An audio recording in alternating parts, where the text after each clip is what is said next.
अस्सलामुअलैकुम दोस्तों। इस लेक्चर के बाद आप इस काबिल हो जाएंगे कि आप अपने किसी भी एमएस वर्ड के डॉक्यूमेंट में कोटेशंस ऐड कर सकें। लाइक आपने अपनी स्कूल की या कॉलेजेस की बुक्स में देखा होगा कि जब कोई ऐसा पैराग्राफ या कोई ऐसा शेर आता है जो किसी और ने कहा हो, लाइक मिर्ज़ा गालिब ने कहा हो, तो नीचे उनका नाम लिखा होता है या फिर उस बुक का नाम लिखा होता है जहाँ से वो पैराग्राफ या शेर या पोएम वगैरह ली है।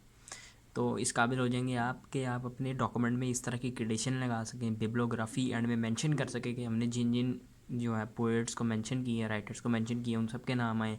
आप फिगर ऐड कर सकें अपने पैराग्राफ में। लाइक आपने साइंस की बुक्स में देखा होगा कि एक इमेज होती है लाइक पिक्चर, और उसके नीचे लिखा होता है फिगर 2.1। इस तरह के ऐड कर सकें, उनका अलग से टेबल बना सकें, इक्वेशंस ऐड कर सकें। तो ये सारा कुछ आप सीखेंगे। तो चलिए शुरू करते हैं।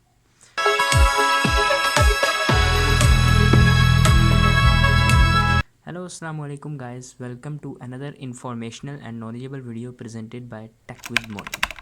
तो हम माइक्रोसॉफ्ट वर्ड के लेक्चर नंबर 10 में हैं, जिसमें हमने होम, इंसर्ट, पेज लेआउट ख़त्म कर दिया था और हम रेफरेंसेस में थे, और हमने रेफरेंसेस में टेबल ऑफ कंटेंट्स और फुट नोट्स पढ़े अभी तक समझे थे।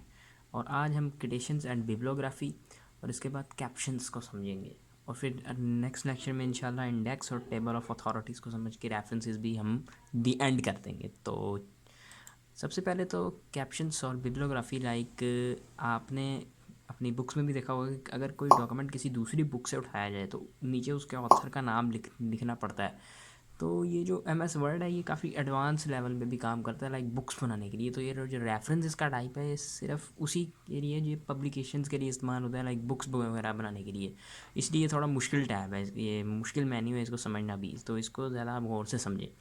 तो हम एम एस वर्ड पे अगर कोई डिजिटल बुक बना रहे हैं, जैसे कि हमने किसी वेबसाइट से कोई पैराग्राफ उठाया, तो हम चाहते हैं उस वेबसाइट का नाम आए, उस वेबसाइट का यूआरएल आए, उसके साथ कि ये पैराग्राफ किससे उठाया। तो मैं आपको दोनों तरीके समझाऊंगा। एक सिंपल बुक में कि आपने ये पैराग्राफ किसी दूसरे ऑथर का उठाया, किसी दूसरी बुक से उठाया, या फिर एक डिजिटल बुक का कि आपने किसी दूसरी वेबसाइट से ये पैराग्राफ उठाया। तो हम फ़र्ज़ करके समझते हैं कि ये वाला जो पैराग्राफ है ये हमने किसी दूसरी बुक से उठाया है, और हम चाहते हैं कि इसके लास्ट में इसके ऑथर का या दीगर इसकी इन्फॉर्मेशन भी है कि हमने कहाँ से लिया। तो इसके लिए हम जाएंगे इंसर्ट क्रिटेशन में और ऐड न्यू सोर्स करेंगे।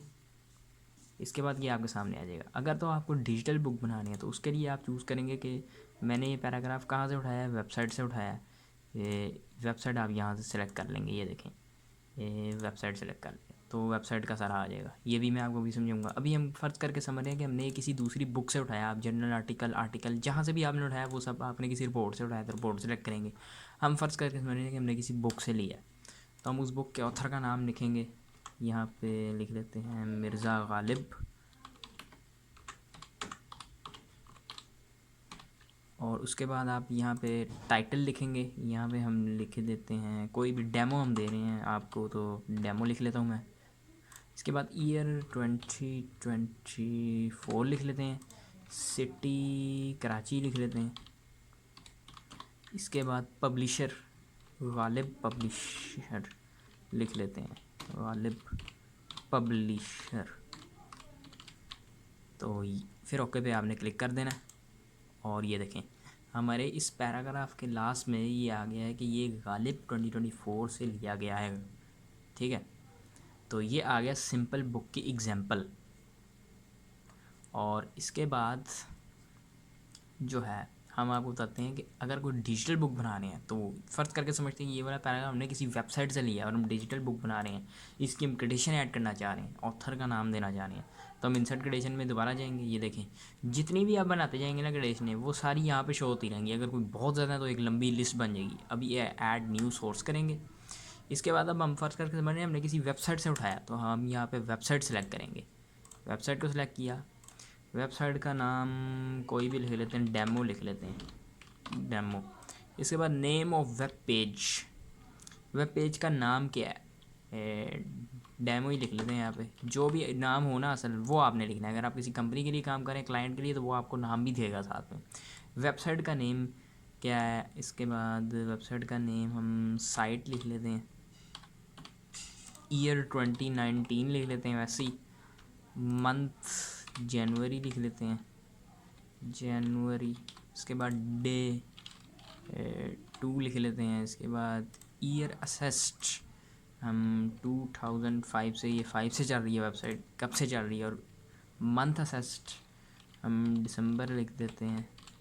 इसके बाद डे असेस्ड 3267 लिख देते हैं। इसके बाद यहाँ पे आपने रिव्यूअरल देना है उस वेबसाइट का, तो हम demo.com वैसे ही देख देते हैं एग्जांपल के तौर पर, www.demo.com। इसके बाद आपने ओके पे क्लिक कर देना है।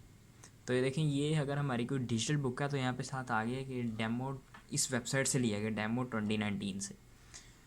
तो ये था काम इंसर्ट कंडीशन का। अब देखें यहाँ पे आप क्लिक करेंगे तो ये देखें डेमो और गालिब मिर्ज़ा, ये दोनों आपको सारी आ रही हैं, यहाँ पे शो होती रहेंगी जो जो आप बनाएंगे। इसके बाद आप एक लंबी जो है ना लिस्ट बन जाएगी अगर आपकी कोई बड़ी बुक हुई तो। इसके बाद ये मैनेज सोर्स से भी आप ये देखें यहाँ पे सारा वही खुल जाएगा। एक न्यू विंडो ओपन होगी, मैं आपको थोड़ा जूम आउट करके दिखाता हूँ। ये देखें, क्लोज करता हूँ इसे। मैनेज सोर्स पे जैसे ही आप क्लिक करेंगे ना, आपके सामने ये वाली विंडो ओपन होगी। यहाँ पे आपकी वही 2 कोटेशनें आ जाएंगी। ये देखें, डेमो वाली एक जो वेबसाइट वाली थी और एक गालिब वाली। आप यहाँ से इसको एडिट भी कर सकते हैं, डिलीट भी कर सकते हैं, न्यू भी बना सकते हैं, कॉपी भी कर सकते हैं। हम गालिब वाली को एडिट करते हैं तो ये देखें, आप वापस से उसी विंडो में चले जाएंगे जहाँ पे हमने इन्फॉर्मेशन दी थी। कोई भी इन्फॉर्मेशन आप चेंज करना चाहे तो चेंज भी कर सकते हैं, ठीक है। और ओके पे क्लिक कर दें तो ये अपडेट हो जाएगी। ये देखें, अगर मैं चाहता हूँ कि मैं इसे डिलीट करना है तो डिलीट पे प्रेस कर दूँगा, डिलीट हो जाएगी। अब सिर्फ ये वाली रह गई है। तो ये यहाँ से अपनी सोर्स को मैनेज भी कर सकते हैं, ठीक है। ये देखें, यहाँ पे सारा डाटा भी आ रहा है कि ये बिब्लियोग्राफी एंट्री ऐसी होगी, कोटेशन ये है, ठीक है। अब जब जैसे आपने कोई कोटेशन ऐड कर दी है अपने पेज में कि आपने किसी का डॉक्यूमेंट है, तो उसकी अगर आप बुक बना रहे हैं उसकी पब्लिशिंग के टाइम पे उसकी जो है बिब्लियोग्राफी भी ऐड करना ज़रूरी है। बिब्लियोग्राफी लाइक आपने जितनी भी कोटेशन ऐड की है ना, उन सारों का एक डाटा बन जाता है। एंड पेज पे आपने बनाना होता है कि ये हमने टॉप वो है कोटेशन ऐड की हैं, तो यहाँ पे एक और कोटेशन ऐड कर लेते हैं, वही गालिब वाली ये ऐड होगी। अब हम लास्ट में इनकी बिब्लियोग्राफी बनाते हैं एंड पेज पे। उसके लिए हमें एक ब्लैंक पेज चाहिए, तो इंसर्ट पे जाएंगे और एक ब्लैंक पेज ले लेंगे, ठीक है। फिर रेफरेंसेस पे आएंगे और बिब्लियोग्राफी पे क्लिक करेंगे। इसके बाद ये कुछ स्टाइल्स हैं बिब्लियोग्राफी के 2, हम ये वाला स्टाइल सेलेक्ट कर लेते हैं। तो ये देखें, हमने 2 बनाई हैं ना कोटेशंस, तो उन 2 का डाटा यहाँ पे शो हो गया है लास्ट पेज में। ये ज़रूरी होता है जब आप बुक को पब्लिश करने जा रहे होते हैं, बिब्लियोग्राफी बनाना। ये काफ़ी एडवांस लेवल की चीज़ें हैं। ये देखें डेमो 2019, इसका जो सारा डाटा है www वेबसाइट का URL भी आ गया इधर। गालिब, ये देखें कराची गालिब पब्लिशर, ये सारा डाटा यहाँ पे आ गया है। हमने 2 कोटेशनें दी हैं, हम 3 देंगे तो तीसरी भी आ जाएगी। ये हमने समझ लिया कोटेशंस एंड बिब्लियोग्राफी। अब हम आते हैं यहाँ पे इंसर्ट कैप्शंस पे। इंसर्ट कैप्शंस के लिए ज़रूरी है कि हम कोई पिक्चर, कोई इक्वेशन या कोई टेबल हमारे डॉक्यूमेंट में होना ज़रूरी है। तो हम यहाँ पे एक इमेज लेके आते हैं, जो कि आपको पता है कि कहाँ से इमेज लाते हैं, इंसर्ट से। कोई भी चीज़ आपने अपने पेज में नहीं इंसर्ट करनी है ना, लानी है, तो इंसर्ट का मतलब लाना किसी चीज़ को, टेबल लाना है, कोई मतलब इक्वेशन लानी है, हम ये वाली पिक्चर से यूज़ करते हैं। कई आपने साइंस की बुक्स में देखा होगा, बायोलॉजी की बुक्स में देखा होगा, ऐसे पिक्चरें आ रही होती हैं, साथ में इमेजेस भी होती हैं। उस जो टॉपिक आप पढ़ रहे होते हैं साथ उसकी उन्होंने पिक्चर भी दी होती है। तो ये इस यूज़ के लिए होता है। अब इसकी पोजीशन चेंज करनी है तो हम ये इसकी पोजीशन रख लेते हैं। ये आ गई आपकी पिक्चर। हम एक इक्वेशन भी ऐड कर लेते हैं। इंसर्ट पे गए, नहीं इक्वेशन नहीं, एक और पिक्चर ऐड करते हैं। इक्वेशन का हम अलग का आपको समझाएंगे, टेबल का अलग समझाएंगे। तो ये गाइस, हमने एक और इमेज इंसर्ट कर ली। अब हमारे पास 2 इमेजेस हो गई। अब हम रेफरेंसेस में जाएंगे और इंसर्ट कोटेशंस पे क्लिक कर देंगे। तो ये देखिए, ऐसी एक विंडो आपके सामने ओपन हो गई है। हम क्लोज करते हैं। अगर आप कोई इमेज सेलेक्ट कर रहे हैं ना, इमेज पे आपने कुछ लगाना है, तो उसके लिए आप फिगर करेंगे, क्योंकि इमेज को फिगर कहते हैं यहाँ से। अगर कोई इक्वेशन है तो आप इक्वेशन सेट करेंगे मैथ की। अगर कोई टेबल है तो आप टेबल को से यहाँ सेलेक्ट करेंगे। अभी हमारी जो है इक्वेशन नहीं है, हमारा है फिगर को सिलेक्ट किया और यहाँ आपने ओके पे क्लिक कर देना है। सबसे पहले जिस इमेज पे आपने करना है उसे सिलेक्ट करें। इस इमेज को हमने फिगर 1 का नाम देना है, ठीक है। अब यहाँ से इंसर्ट कैप्शन में जाएं, ये फिगर ओके पे क्लिक करें और ये देखें साथ इसके फिगर 1 लिखा हुआ आ गया। अब किसी भी पैराग्राफ में आप यहाँ पे आप अपना हेडिंग ये लिख सकते हैं कि अगर आपको इस टॉपिक को मज़ीद समझते हैं तो एज शोन इन फिगर 1, ठीक है। अब हम इसको चाहते हैं फिगर 2 का नाम है, तो दोबारा इंसर्ट कोटेशन में आएंगे।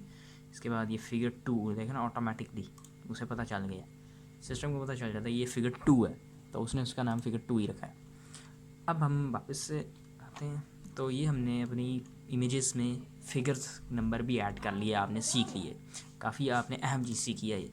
इसके बाद हम कोई भी जो है इक्वेशन इसमें इंसर्ट करते हैं। इक्वेशन, अब इक्वेशन आपको यहाँ से बनी बनाई मिल जाएंगी, ठीक है।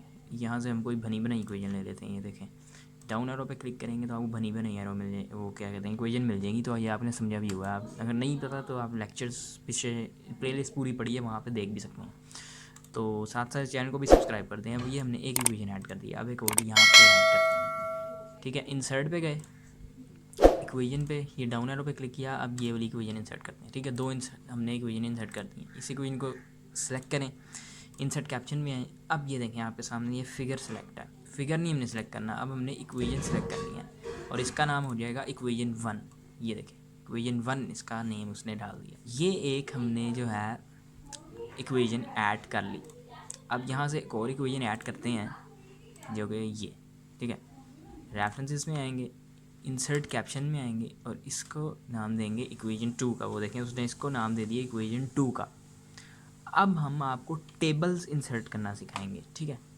टेबल्स, कोई भी टेबल बना लेते हैं किसी ब्लैंक पेज पे। एक हमें ब्लैंक पेज चाहिए, टेबल जहाँ पे हम बनाएं। ये देखें ये आ गई हमारे पास ब्लैंक जगह, यहाँ पे हम टेबल बनाते हैं। इंसर्ट पे जाएंगे, टेबल में जाएंगे और ये देखें हमने कई टेबल बना लिए। यहाँ पे डिफरेंट किस्म की हम एंट्रीज कर लेते हैं टेबल में, ठीक है। ये कोई भी रैंडम डाटा आप ऐड कर दें, तो ये हमने डाटा ऐड कर दिया, ठीक है। अब आपने पूरे ऐसे करके टेबल को सिलेक्ट करना है, उसके बाद रेफरेंसेस में आना है, इंसर्ट कैप्शन में आना है और यहाँ से आपने टेबल को सिलेक्ट कर लेना है, टेबल, ठीक है। ये टेबल 1 और ओके, और देखें इसका नाम टेबल 1 है। इस तरह आप जितने भी टेबल लगाते जाएंगे उन सब के नाम भी ऐड होते जाएंगे। अब हम चाहते हैं सबका एक प्रॉपर डाटा हमारे पास हो, तो उसके लिए हमें एक पेज चाहिए होगा जो कि हम इंसर्ट में जाके ब्लैंक पेज लेंगे यहाँ पे, ठीक है। अब वापस से आपने रेफरेंसेस में आना है और जो है इंसर्ट टेबल ऑफ फिगर्स पे आपने क्लिक कर देना है। इंसर्ट टेबल ऑफ फिगर्स पे आपने क्लिक कर दिया, ये टेबल का डाटा आपको शो करा देगा। ये देखें हमारे पास एक ही टेबल है जो कि पेज नंबर 6 पे। इस पर आप कंट्रोल करके क्लिक करेंगे तो आप अपने टेबल वाले पेज पे पहुंच जाएंगे, ठीक है। तो अब यहाँ से हम इस टेबल को डिलीट कर देते हैं, बैक स्पेस दबाई, और इसको भी डिलीट कर देते हैं एंड इसे भी डिलीट कर देते हैं एंड वापस आते हैं। अब हम यहाँ पे डाटा ऐड करते हैं, इंसर्ट फिगर्स पे गए और इसके बाद हमें चाहिए कैप्शन लेवल में जाके हम यहाँ पे फिगर सेलेक्ट कर लेंगे और हमारे पास सारे फिगर्स का डाटा हमारे यहाँ पे शो हो जाएगा। ये देखें फिगर हम चाहते हैं 1 पे जाएँ, तो कंट्रोल के साथ वो क्या भी रहा, control plus click to follow the link, ये हम फिगर 1 पे आ गए, ठीक है। तो इस तरह से अब हमने टेबल और फिगर तो ऐड कर लिए अपने डाटे के अंदर। अब हम ऐड करना चाहते हैं यहाँ पे जो है इंसर्ट टेबल ऑफ फिगर्स में आप वापस जाएं, इक्वेशन ऐड करना चाहते हैं तो यहाँ से कैप्शन लेवल आपने चेंज कर देना है। अभी टेबल है, अब यहाँ से इक्वेशन आपने सेलेक्ट कर देनी है, तो ओके पे यहाँ से क्लिक करना है और ये देखें इक्वेशंस का भी डाटा हमारे पास आ गया। अब कंट्रोल प्लस क्लिक करेंगे ना, कंट्रोल प्लस क्लिक, तो आप उसी इक्वेशन पे पहुँच जाएंगे। तो ये दो चीज़ें आपने समझी, edition and bibliography and captions. Cross reference की इतनी कोई ज़रूरत नहीं होती, लेकिन मैं आपको फिर भी नेक्स्ट वीडियो में समझा दूंगा इन दोनों के साथ, और रेफरेंसेस कवर कर लेंगे हम। तो इस चैनल को सब्सक्राइब करें, ये बहुत अहम मालूमात थी। आप कंपोजिंग की कहीं पर जॉब कर सकते हैं, आप डाटा एंट्री की भी कर सकते हैं। तो मिलते हैं नेक्स्ट वीडियो में, ओके बाय।